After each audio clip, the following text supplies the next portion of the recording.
everyone. Good morning. This is my research defense. It's all about cessation, intention, and challenging among smoking and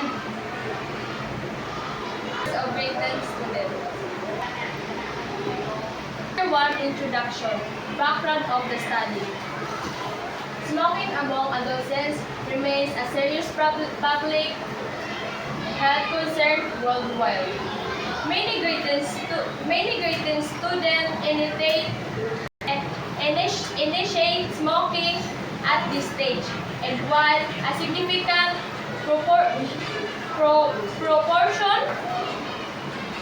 possess intention to quit. The process of cessation is challenging to quit. The process of cessation is challenging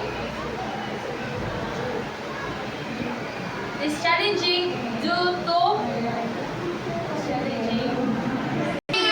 psychological, social, and environmental factors. Smoke can adversely affect cognitive function, academic performance, examines exacerbating educational challenges among smoke.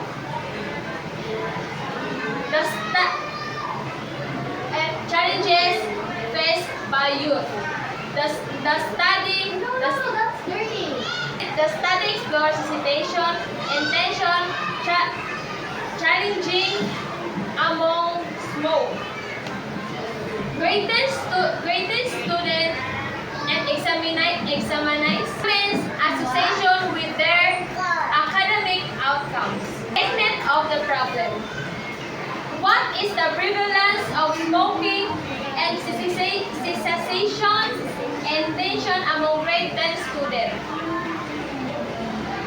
What social factors influence students' intention to quit smoking? Challenges to students face during smoking cessation attempts. How do smoking and cessation intention correlate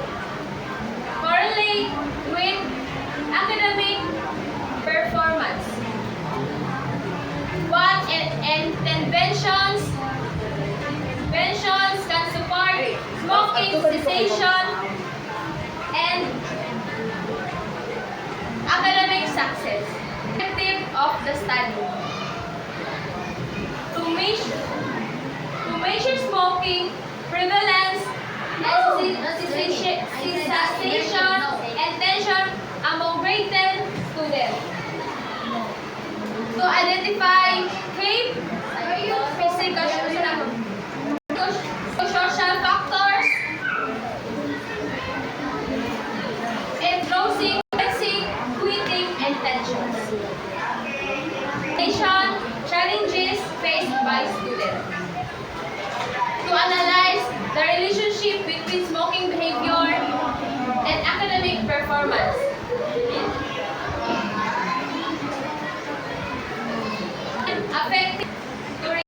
Effective cessation and academic support interventions.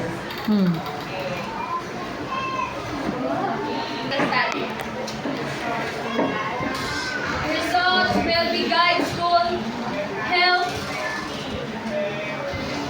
to better support